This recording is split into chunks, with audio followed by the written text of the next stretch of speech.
I'm going to show you 2 cheap turbo options for your budget build. Stay tuned.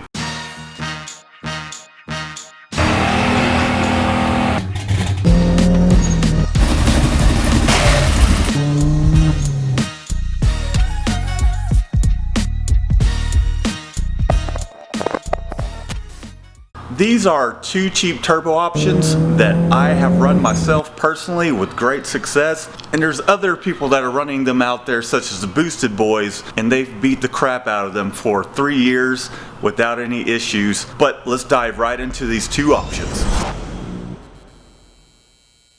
So I did decide to get the max speeding rods, and I'm surprised that it actually came in a box that says max speeding rod, so that's pretty awesome.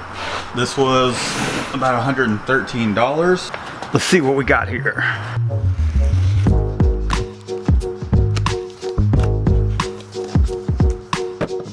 Got a little card from them. I'm sure it's probably some sort of sales literature. What? Oh, I thought it was gonna be something totally cool. So this is going on my daily driver. It's a Chevy Cruze. It's hard to find parts for these cars because not a lot of people care about turbocharging a 1.8 Ecotec engine. It's got a lot of foam in here to protect it.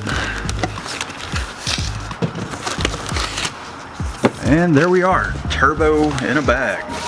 Let me try and get this thing out of here. There it is. Don't you want to come out of your home? So here we go. Here is the turbo. It is a TO4E. Looks good. We'll have to unbag it and take a closer look. And it is a V-band turbocharger. Here's the V-band clamp, the gaskets and everything that go along with it. And it's got the weldable V-band fitting here.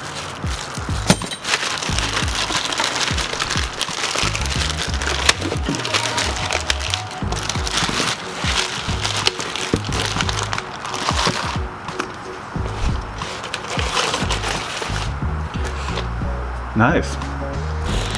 Looks pretty good. See the V-band portion here. Let's see if there's any play in it. Dang, this thing's got 0 play, so I'm excited about that. I know some people get these things in and they tend to have a little bit of play, but this one has 0 play, so that's awesome. And it does have the attached wastegate, which I did want that option because I didn't really, it's less work for me to do. So this will be easier for someone like myself to hook up doing this for the first time. Pow! Shit just got real. Alright, so what I got here is a GT3582 turbo from Max Speeding Rods. I decided to stick with this brand because I've had good luck with the turbo that I've already had on the car. I don't know, for the price they tend to make good turbos, so. Now let's see if this thing is going to end up being overkill. We got our standard Max Speeding Rod literature.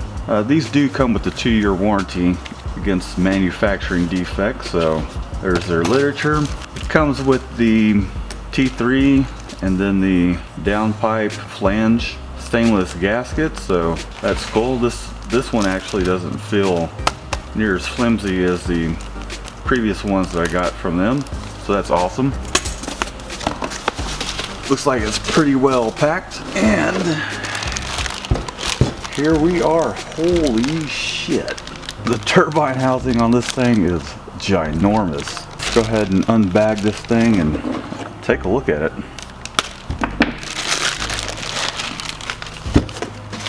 Dang! One of the things I'm happy about this is the exhaust housing isn't too ginormous, but the compressor side of this thing is pretty big. One of the things I'm noticing right off the bat that is a difference from my previous turbo is this has more of a just kind of cast look to it. A little bit of a matte unfinished look. It is a little banged up right there, but you know, for cheap turbo, can't really complain. Not a big deal. This thing's gonna sit in there like that anyways. Man, look at the size of that exhaust turbine. Looks like we got no play on the shaft. Let's check this other side over here.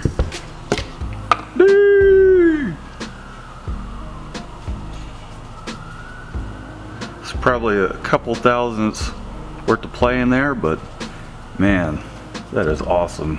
So this does have the anti-surge housing on it, and this is 4 inches here, so I'll have to figure out some sort of situation here with the inlet for it. I want to run my MAF sensor, so I'll probably have a reducer go down the 3 inches, and I'm gonna set this up a little differently than the other one. But man, this thing looks good. Let's compare this to the other turbo which I've been running, which is the T40E turbo. This thing is I believe it's a 57, 58 trim. I'll put all the specs here so that way you can see what it is. But man, yeah, so this one is good for up to 600 horsepower. Since our goals have changed, the T40E turbo just isn't going to quite get us there, which is why I got this bad boy. You'll also notice that it doesn't have the built-in wastegate like the other one does, so I got a wastegate on the way. That is an external unit. It's also by Max Peating Rods. This, I believe, was $145, so pretty inexpensive. This turbo still does have the T3 flange to it. Not only that, the difference between this turbo and my other turbos, it does have the water in and out for coolant. I think I might run coolant. I don't know, just to keep things alive. There's a lot of people that have gotten away with running these with just the oil to keep it cool, but this time around I think I'll use the coolant lines. So here is the turbo that I was running before. As you can see, it does have the internal wastegate, which has worked just fine. You can definitely tell a difference between the two housings. This has a 2.5 inch outlet. This one is only a 2 inch, in which I had to run a reducer to make this guy work. In this case, I won't have to do that. The housing, I can't really say the housing is a whole lot different on this unit, aside from it having the bigger exhaust port. So that should definitely help with turbo lag. I don't see this one really lagging a whole lot more than this one did, which this one didn't lag a whole lot at all. And as far as space is concerned, you can definitely see that I had to accommodate for this internal wastegate and bracket. So I really don't see this one being a whole lot of an issue. Again, I mean, look at the size difference between these. I think mainly the biggest thing is just the housing isn't a whole lot bigger on the GT35. The impeller blade is bigger and the opening's a little bit bigger as well. So, and you can kind of see how this design, the housing is a little bit smaller, where you start to see it just increase in size. This one is just bigger in general.